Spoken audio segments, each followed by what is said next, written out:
오늘의 말씀은 누가복음 2장 25절에서 39절 말씀입니다. 예루살렘에 시므온이라 하는 사람이 있으니 이 사람은 의롭고 경건하여 이스라엘의 위로를 기다리는 자라. 성령이 그 위에 계시더라. 그가 주의 그리스도를 보기 전에는 죽지 아니하리라 하는 성령의 지시를 받았더니 성령의 감동으로 성전에 들어가매 마침 부모가 율법의 관례대로 행하고자 하여 그 아기 예수를 데리고 오는지라. 시므온이 아기를 안고 하나님을 찬송하여 이르되 주제여 이제는 말씀하신 대로 종을 평안히 놓아주시는도다. 내 눈이 주의 구원을 보았사오니 이는 만민 앞에 예비하신 것이요 이방을 비추는 빛이요 주의 백성 이스라엘의 영광이니이다 하니 그의 부모가 그에 대한 말들을 놀랍게 여기더라. 시므온이 그들에게 축복하고 그의 어머니 마리아에게 말하여 이르되 보라, 이는 이스라엘 중 많은 사람을 패하거나 흥하게 하며 비방을 받는 표적이 되기 위하여 세움을 받았고 또 칼이 내 마음을 찌르듯 하리니 이는 여러 사람의 마음의 생각을 드러내려 함이니라 하더라. 또 아셀 지파 바누엘의 딸 안나라 하는 선지자가 있어 나이가 매우 많았더라. 그가 결혼한 후 7해 동안 남편과 함께 살다가 과부가 되고 84세가 되었더라. 이 사람이 성전을 떠나지 아니하고 주야로 금식하며 기도함으로 섬기더니 마침 이때에 나아서 하나님께 감사하고 예루살렘의 속량을 바라는 모든 사람에게 그에 대하여 말하니라. 주의 율법을 따라 모든 일을 마치고 갈릴리로 돌아가 본 동네 나사렛에 이르니라.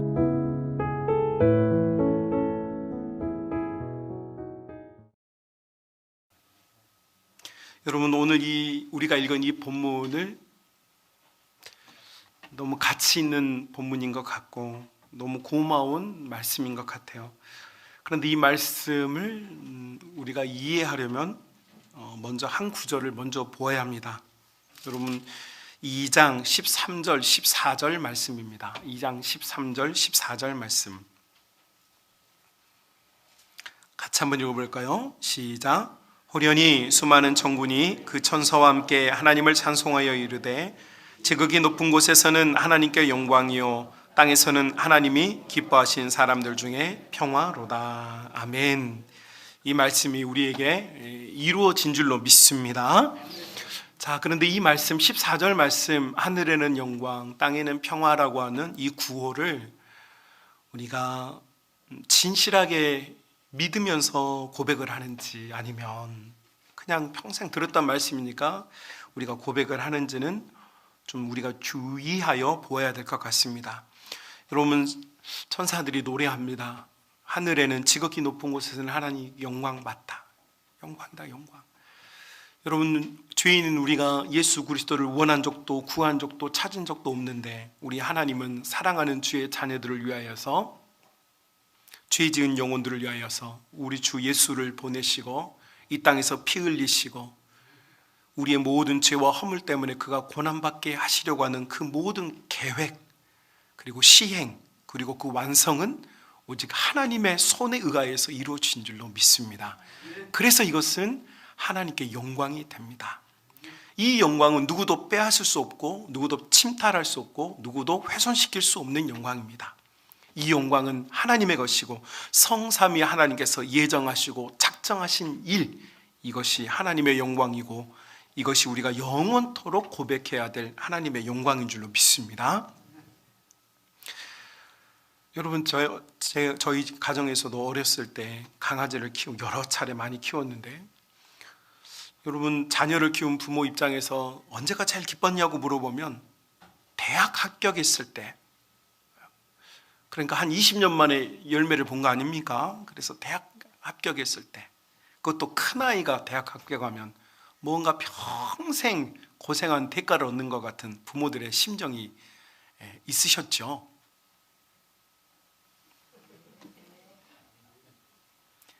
다른 집은 잘 모르겠는데 저희 집은 그랬던 것 같아요. 그래서 온 가족이 기뻐했습니다. 모두 행복하고 기뻐했습니다. 그런데 우리 집 강아지도 기뻐합니다. 왜? 주인들이 기뻐하니까. 좋아가지고 주인들이 기분이 좋으니까 얼마나 강아지도 예뻐 보입니까? 사랑스러워 보이겠죠. 강아지도 기쁩니다. 그런데 그 강아지가 그 주인들의 기쁨을 알 수 있을까요? 모르죠. 자, 하나님의 영광은 이와 같은 것입니다. 우리가 아무리 노력해도 하나님의 영광을 이해할 수 없고 그 영광이 무엇인지 다 알 수 없습니다. 영광은 하나님의 것이고 하나님만이 가질 수 있는 것이고 하나님의 소유이고, 그래서 우리 인간은 그 영광을 훼손하거나 오염시킬 수 있는 자격이 없습니다. 영원하신 그 영광은 이전에도 계셨고 지금도 계시고 영원토록 계실 줄로 믿습니다. 자, 우리 하나님의 영광은 이렇게 변치 않으신데, 그러면 그 다음에 나오는 14절 하반절 이렇게 말합니다. 땅에서는 하나님이 기뻐하는 사람들 중에 평화로다. 땅의 모든 사람들의 평화를 얻는 것이 아닙니다. 여러분, 이 구절을 유의하여 보아야 합니다. 하나님 주신 평화는 누구나 다 누리는 것이 아닙니다. 누가 누립니까? 바로 하나님이 기뻐하신 사람들입니다. 누구나가 아니에요. 하나님이 기뻐하는 사람만이 이 평화를 누립니다. 자, 여러분, 이 평화를 여러분도, 우리 교회가, 우리 성만의 모든 가족들이 다 누릴 수 있기를 정말 진심으로 축복합니다. 여러분, 이 주님 주시는 참된 평화를 여러분이 다 가지시기를 주님의 이름으로 축복합니다. 여러분이 인생과 삶에 찾아왔던 모든 풍랑이 잠잠해지고 홍해가 갈라지고 쓴물이었던 마라가 단물이 바뀌는 인생들이 되어지기를 진심으로 축복합니다. 그런데 천사들이 이렇게 노래하고 나서 바로 나오는 사건을 우리가 보았습니다. 모두가 기뻐하는 것은 아닙니다. 여러분, 예수님께서 2년 만에 예루살렘 성전에 올라 율법의 규례에 따라 태어난 아이의 할례를 행하고 그 아이가 하나님의 것임을 구분하는 절차를 밟습니다. 레위기의 절차대로 이 아이를 그렇게 합니다. 자, 그렇게 하였을 때 여러분, 이 예루살렘 성에는 헤롯 왕을 비롯하여서 수많은 바리새인들, 서기관들, 제사장들, 성경을 연구하고 성경을 보았고 성경을 너무 많이 알고 있는 사람들이 예루살렘 성 안에는 너무너무 많았지만, 아기 예수를 발견하고 아기 예수 때문에 기뻐하는 사람은 단 2사람뿐이었습니다. 단 2사람. 그래서 여러분, 하나님의 평화는 아무에게나 찾아오는 것이 아니고, 예루살렘 성 중에 오늘날 교회 속에, 오늘날 우리 성만 교회에 많은 사람이 있어도 진정한 평화를 누리는 사람은 딱 2사람이에요. 여러분, 저와 여러분이 이 2사람이 될 수 있기를 정말 진심으로 축복합니다. 그러면 이 2사람은 어떤 사람이냐? 첫 번째 등장하는 사람이 25절에서 우리가 읽었던 예루살렘의 시므온이라는 사람입니다. 이 사람은 성경 25절에 보니까 이 사람에 대한 정보를 주는데, 이 사람은 의롭고 경건한 사람이다 말합니다. 의롭고 경건한 사람. 이 사람은 착한 사람이고 좋은 사람이어서 의롭고 경건한가? 아니었습니다. 성경이 말합니다. 이 사람이 의롭고 경건하게 살아야 되는 이유가 있었습니다. 목적이 있었어요. 비전이 있었고 꿈이 있었어요. 내가 남들의 눈에 보일 때 괜찮은 사람, 그럴듯해 보이는 사람이 아니라 내가 정말 이렇게 의롭게 살려고, 경건하게 살려고 노력한 이유가 있었다는 거죠. 그것은 왜 그랬느냐? 오늘 본문 25절에 보니까 이 사람은 이스라엘의 위로를 기다리는 사람이었다, 이래 말해요. 이스라엘을 위로할 자를 기다렸다. 이스라엘을 왜 위로할 자를 기다렸을까라는 거예요. 왜 기다렸을까? 여러분, 이스라엘 백성이 BC 1445년 그들의 고난의 땅 애굽에서 출애굽했습니다. 광야 40년을 지나고 그들이 가나안 땅에 들어가서 전복전종하고 그 땅에 자리를 잡았습니다.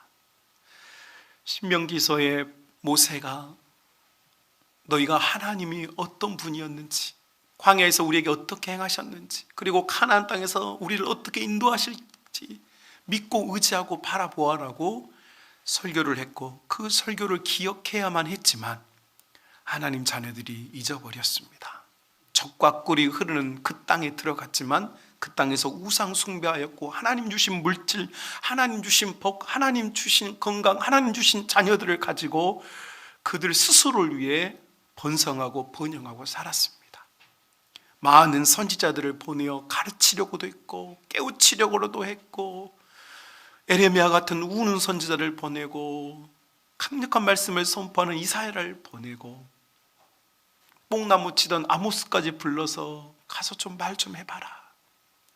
수많은 주의 종들을 보내서 그리 살면 안 된다고, 네가 손에 쥔 것이 무엇이냐고, 너희는 하나님이 없으면 아무것도 아니라고 가르치고 또 가르쳤지만, 손에 쥔 것이 좋아서, 입에 들어간 단 것이 좋아서 끊을 수가 없어서 결국 이스라엘은 하나님보다는 세상에 얽매여 살았습니다.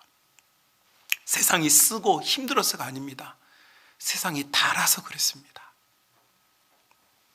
결국 하나님은 이 백성을 놓아둘 수 없어서 BC 586년 바벨론이라고 하는 거대한 대제국을 하나님이 키우시더니, 그 대제국이 쳐들어와서 예루살렘의 성전의 문을 3번이나 불태웠습니다. 한 번 두들겼을 때 회개했어야 되는데 회개하지 않았습니다.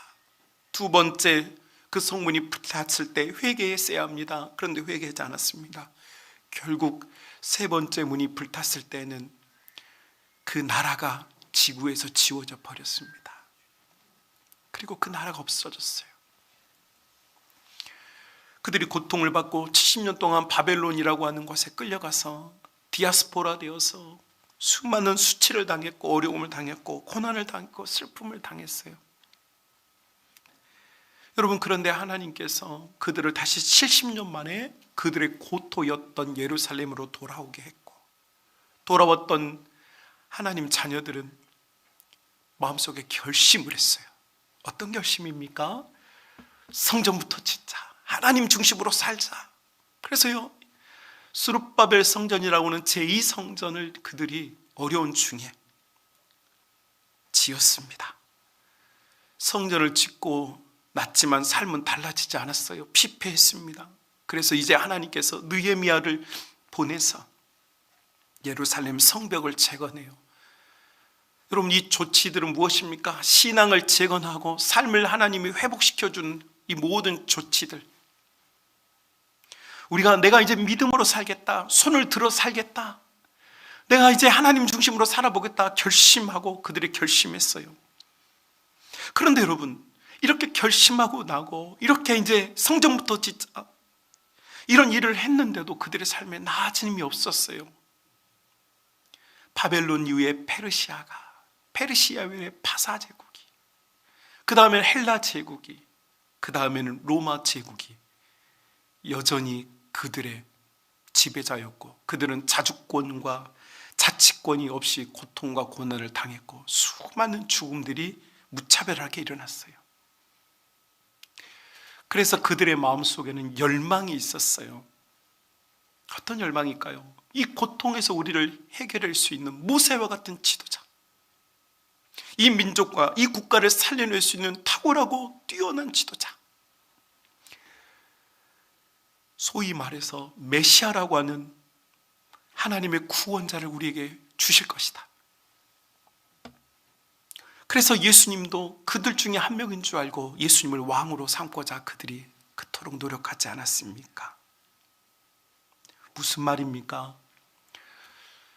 이스라엘 백성의 눈으로, 이스라엘 백성의 마음으로 보면 그들이 당하고 있는 이 고난, 그들이 당하고 있는 이 어려움은 누군가 강력한 국권이 회복되어지고 나라의 자주권이 회복됐을 때 그들이 평안해지고 평화가 찾아온다고 믿었어요. 그런데 여러분, 이것은 이스라엘 백성의 입장이죠. 우리 입장이죠. 우리 인간의 입장이었어요. 하나님의 입장은 무엇이었을까? 여러분, 이사야서 61장부터 66장까지 하나님이 무슨 말씀하시느냐? 나는 이 나라를 패할 것이다. 나는 지금 이 가나안 땅에서 병들어버린, 여러분, 젖과 꿀이 흐르면 무엇합니까? 하나님이 복을 주면 무엇합니까? 그걸 가지고 타락해버리고, 그걸 가지고 병들어버리고, 그걸 가지고 썩어져버리는 이 백성을 놓아줄 수 없어서 하나님께서 이사야를 통해서 말씀하십니다. 사랑하는 나의 자녀들아, 너희는 너희는 너희 민족, 너희 나라를 원하나 나는 이제 너희가 원하는 것을 주지 않겠다. 내가 너희에게 주려고 하는 것은 나의 나라, 나 자신이다. 그래서 여러분 이사야서 61장부터 66장까지 무슨 얘기가 나오냐면 너희는 너희가 원하는 것을 원하지만 나는 너희가 원하는 것보다 무한대로 큰 영광스러운 나의 나라와 나의 자녀와 나의 힘과 나의 권세와 나의 권능을 너희에게 주기를 원한다. 할렐루야. 이게 우리 하나님의 작정이었어요. 남은 자들을 통하여서, 그루터기들을 통하여서, 상수리 나무들을 통하여서 내가 이제 나의 나라를 주겠다. 여러분, 이래서 분명하고 뚜렷한 시각의 차이가 생긴 거예요. 여러분, 우리는 우리 가정의 경제적인 문제가 해결되고 우리 질병의 문제가 해결되면 좋겠다. 이게 이스라엘 백성들이 원했던 것이었어요. 그런데 하나님은 그게 아니었어요. 야, 그 정도가 아니다. 이제 내가 너에게 주고 싶은 건 그 정도가 아니야. 나는 있잖아, 나를 줄게. 나 자신을, 나의 나라와 나의 왕국과 나의 힘과 나의 권세를 너에게 줄게. 예. 여러분, 경제적으로 어려운 가정에서 이 정도만 있으면 우리 가정 문제 어려움 한 곱이 넘겠다, 이 곱 넘어가겠다, 이렇게 생각할 때 있습니다. 맞죠? 실입니다. 그런데 하나님은 그게 아니라는 거예요. 이 경제적인 한 곱이 넘기시게 하는 것이 아니고 하나님 나라의 권세와 힘과 능력을 모두 주의 자녀에게 주기를 원하신다. 할렐루야. 여러분, 지금 시므온, 다른 모든 사람들이 그저 육신적인 문제를 해결하고 배고픔을 해결하고 삶의 어려움을 해결하고 그 해결할 자를 찾고 구하고 있을 때 하나님 주신 평안을 맛본 사람은 어떤 사람이냐? 이스라엘의 참 위로자이신 하나님 자신을 바라보고 있는 사람, 하나님을 의지하고 하나님을 바라보고 하나님께 소망을 두고 있는 자가 하나님의 평화를 맛보게 되는 줄로 믿습니다. 여러분, 시므온은 처음 오실 예수님을 이렇게 기다렸습니다. 여러분, 우리는 이미 처음 오신 예수님은 이미 다 알고 있습니다. 이미 그분은 왔다가 가셨습니다. 여러분, 이제 우리는 지금 어떤 시대에 살고 있습니까? 예, 맞습니다. 우리는 지금 재림 예수님을 기다리는 시대에 살고 있습니다. 우리는 신약 시대에 살고 있어요. 새로운 약속을 믿고 있어요. 새로운 약속이 무엇입니까? 바로 우리 주 예수께서 다시 오실 것이다.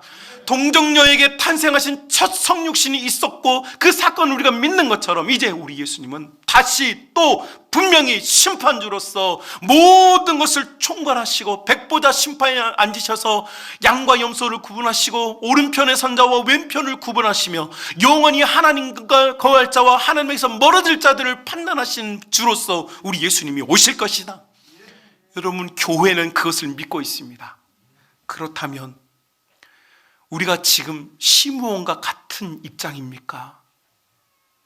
우리는 정말 우리 예수님께서 다시 오실 것을 믿고 우리의 참된 위로자를 바라보고 있습니까? 요한묵시록 21장, 22장, 여러분 1절로 3절, 1절로 5절에 보면 여러분이 잘 아는 성경 구절, 제가 장례 예배 때마다 하는 성경 구절, 그 모든 눈에서 눈물을 닦아주시는 분,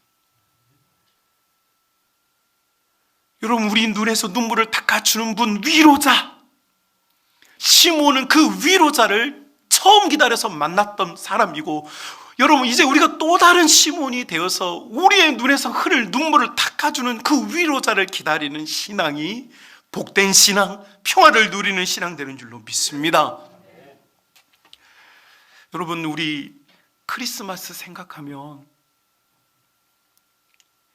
참 너무 말라버린 것 같아요. 그렇죠? 여러분, 이 자리에 계신 분들은 한국 교회 최고의 전성기를 다 보았던 분들입니다. 그리고 한국 교회 쇠퇴기를 또 동시에 보고 계시죠. 참 희한하죠?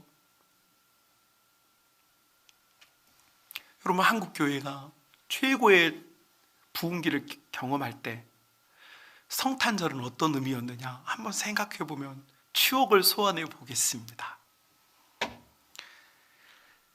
제가 이런 이야기하면 서울에서 설교할 때는 권사님들이 목사님은 도대체 나이가 몇 살인데 옛날 이야기하냐고 하시는데, 여러분 우리 어렸을 때 저 신앙생활 할 때 아마 우리 성만교회 교우들도 그런 행복한 시간을 보냈을 겁니다. 여러분 12월이 다가오기 전에 주일학교에서 부서들마다 누가 예수님 할 건지 누가 마리아 할 건지 가지고 집안마다 싸웠습니다. 누가 이번에는 나귀를 할 건지 누가 동방박사를 할 건지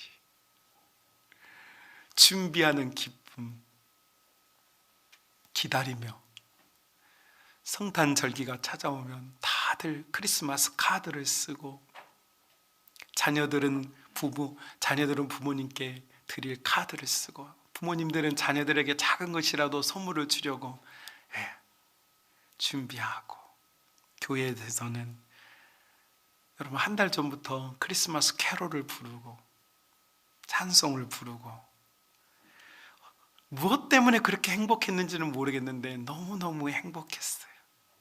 별것도 없었는데 크리스마스 전야에는 모여서 다 같이 어린 아기들부터 백岁노인에게까지 둘러앉아서 박수를 치면서 박장대소를 하면서 별것도 아닌데, 생각해보면 별것도 아닌데 그렇게 웃음이 나와요. 그렇게 행복했어요. 참 재밌어요. 그리고 끝나고 나면 청년들이나 청소년들은 교회 다락방, 교회 사랑방, 아니면 마을회관, 아니면 부장집사님 댁에 모여서 밤새 와서 게임을 하고 노래를 부르고 행복한 시간을 보내고, 새벽 미명이 되면은 다 같이 주섬주섬 일어나서 예배당에 가면 장로님들이 월설리쩌, 구로리쩌, 청계리쩌 하면서 교회 예배당 앞마당에 뭐가 있었느냐? 경운기. 경운기. 좀 있는 집안이 있는 장로님 구역에서는 다 그 옛날 용날차, 월선리팀 빨리 모여오세요. 그러면 모여가지고 장로님이 딸딸딸딸 경운기 타고, 그 새벽 추운데 12월 25일 날 새벽에 지금 생각해보면 무슨 일이었는가 싶어요. 그런데도 오들오들 떨면서, 그에 따른 오리털 박하도 없었는데 솜잠바 입고 새벽성을 돌지요. 저 들밖에 부르면 잠자고 있던 성도들이 어젯밤에 동네 슈퍼 하나로마트에서 가서 샀던 과자들을 꺼내오고 귤을 꺼내와서 끝나고 나면 서서 기다렸다가 새벽성 와줘서 고맙습니다. 그리고 여러분 새벽성 돌 때 꼭 뭐 준비해 가야 됩니까? 차두. 산타클로스 할아버지가 메고 다니는 차두를 끌고 다니다가 그곳에 다 담아가지고 끝나고 나서 예배당에 모이면 어느 경운기가 제일 많이 싣고 왔는가, 어느 구역에서 이번에는 무엇을 주었는가 하면서 서로 덕담을 나누고 재미있게 놀다가 주일도 성탄 예배 11시가 되면은 덩그렁 종을 치고 다 같이 모여서 예배를 드리는데, 찬송가 저들 밖에 한밤중에 예수 잘도 잔다, 아기 잘도 잔다 그러면 그때부터 젊은이들과 청소년들은 그때부터 자죠. 그리고 설교가 끝날 때까지 자다가 축도가 끝나면 이제 부활해야 된다 해서 다 일어나가지고 집에도 가지 아니하고 또 모여서 걷어온 거 나누어 먹고, 동네 노인정에도 조금 가져다 드리고, 사택에도 좀 맛있는 거 가져다 드리고, 여기저기 모아온 것 가지고 서로 나누어 먹고,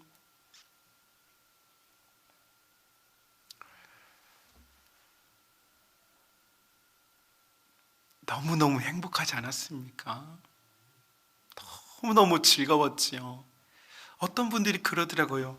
옛날에는 놀거리가 없었는데 교회에는 놀거리 공연도 있고 노래도 부르고 하니까 교회에 모였는가. 요즘은 세상에 TV가 많아지고 영화도 많고 재밌는 게 많아서 안 모인다고 그런 얘기 하는데, 정말로 교회가 놀거리가 있어서 모였습니까? 제가 생각해 보니까 놀거리가 많아서 교회에서 모인 게 아니고, 그때는요, 우리에게 재림 예수에 대한 소망이 있었기 때문이에요. 여러분, 우리 부흥회 때마다 불렀던, 어렸을 때 불렀던, 한없이 불렀던 찬송가 중에 서쪽 하늘 구름 노을만 쳐도 내 주님 오시려나 바라봅니다. 여러분, 우리는 고달프고 힘든 인생을 재림 예수, 우리 예수님 오시려나 하고 기다리는 신앙으로 무장돼 있었어요. 그래서 성탄이 기뻤던 이유는 아기 예수님이 오셨기 때문에도 기뻤지만, 약속대로 오신 것처럼 우리 재림 예수께서 다시 오실 것을 믿었기 때문에 그 믿음이 기쁨이 되었던 것이죠. 그런 믿음이 있는 사람은 우리 주님이 이 땅에 오신 것이 정말 기뻐요. 왜냐하면 우리 예수님은 위로자이기 때문이에요.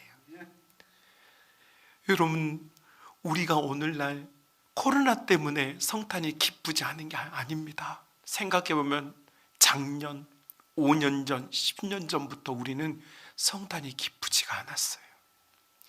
여러분, 연세 드신 분들은 목사님, 나이가 먹으면요 재밌는 것도 별로 없고요 맛있는 것도 별로 없어요 하는 말씀 제가 자주 듣습니다. 늙어서 그런 것이 아니고요, 믿음이 사그라져서 그렇습니다. 우리 주님을 생각만 해도, 찬송가 85장 구주를 생각만 해도 내 맘이 좋거늘 주 얼굴 배울 때야 얼마나 좋을까. 여러분, 우리 주님을 기다리지 않는데 우리에게 어떻게 기쁨이 있겠습니까? 이 성탄절이 또 한 번 찾아오는 절기가 되어지고 아무도 기뻐하지 않는 맛이름 소금처럼 성도들의 발에 밝히는 이유는 우리 속에 예수님이 우리의 위로자시고, 그 위로자가 한 번 오셨던 것처럼 다시 오실 것이라고 하는 이 믿음,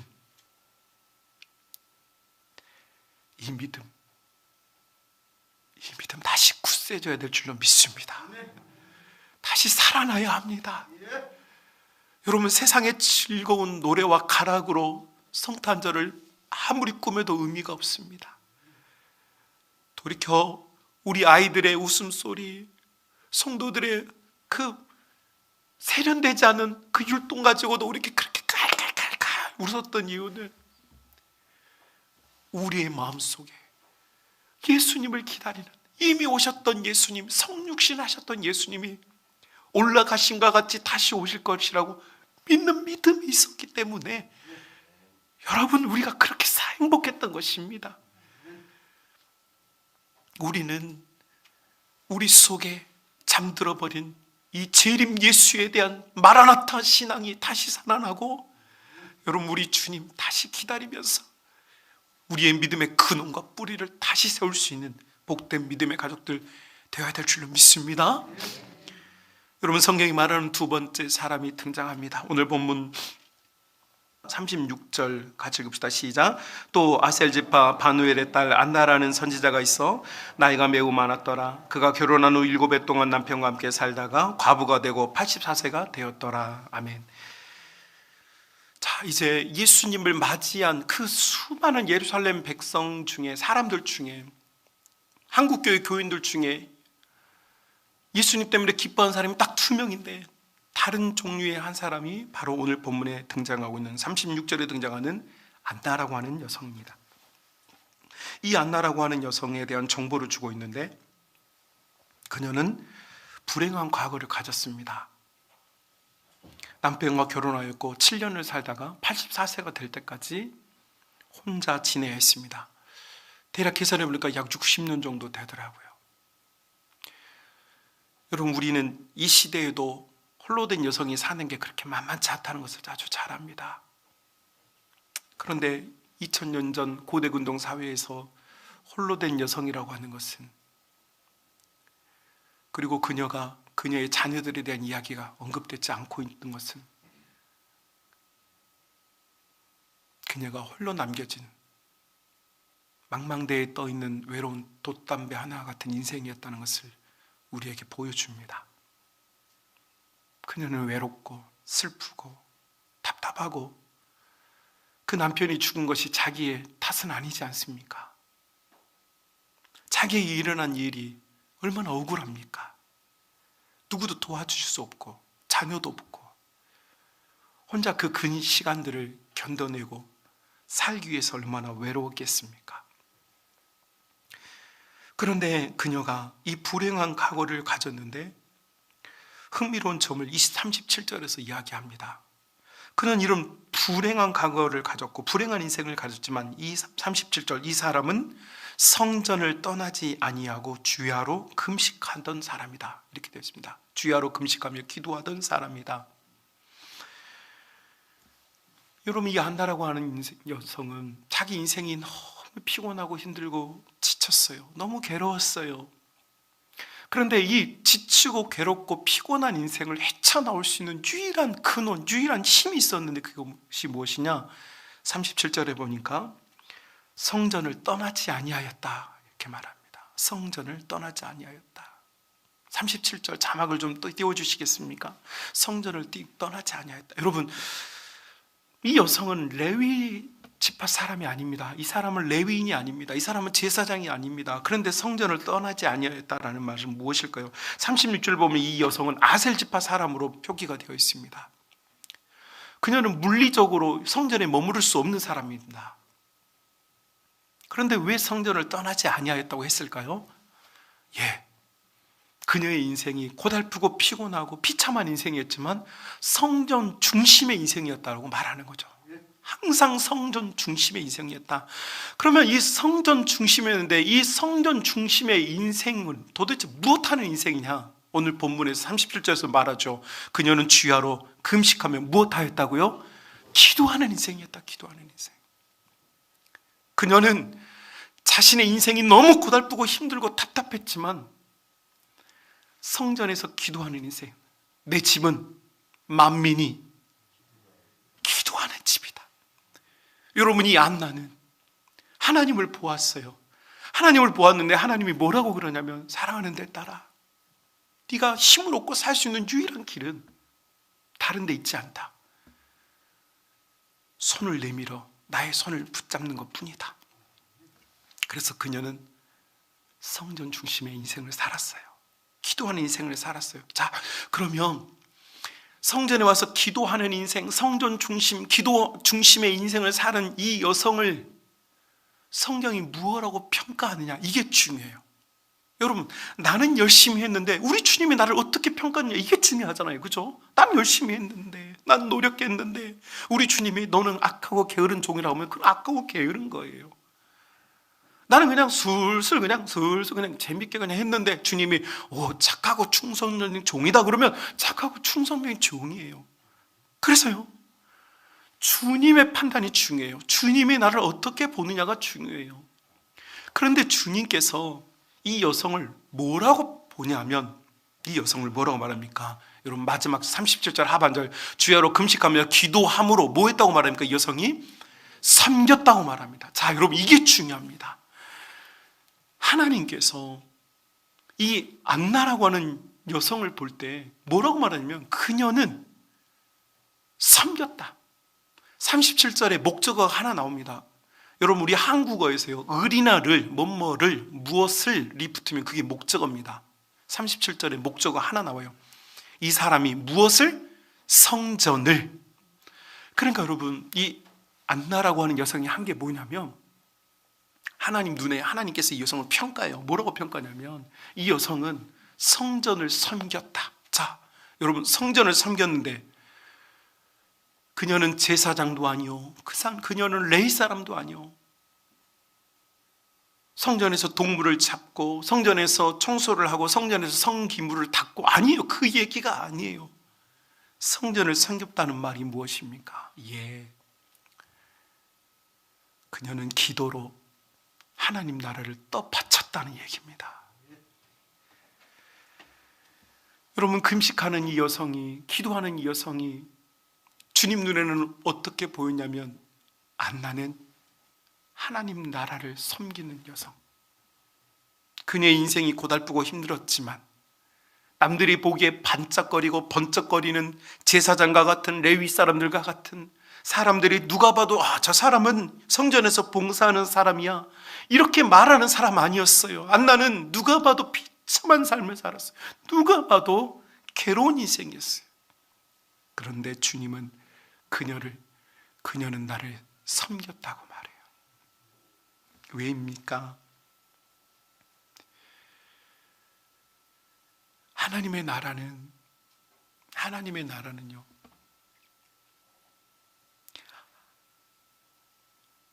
나의 소망과 뜻과 나의 일이 이루어지기를 기다리고 고대하고 원하는 나라가 아니고, 하나님의 나라는 하나님의 영광과 하나님의 일이 드러나기를 소망하는, 그래서 그 백성들로 충만해지는 나라, 그 나라가 하나님의 나라입니다.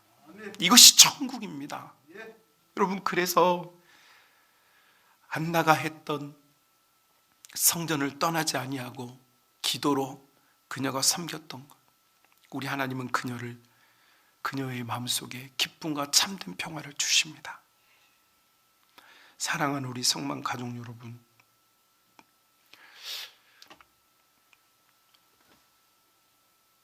이 복되고 영광스러운 성탄절기에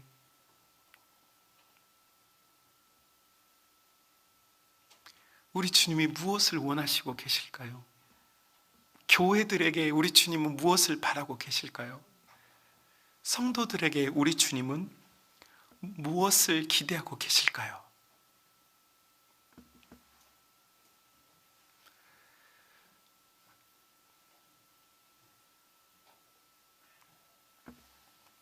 자신에게 매몰됐던 인생이 아니라 하나님께 뿌리를 두고 하나님을 향하여서 두 손을 들고 하나님의 나라와 영광을 위해 기도의 자리로 나아가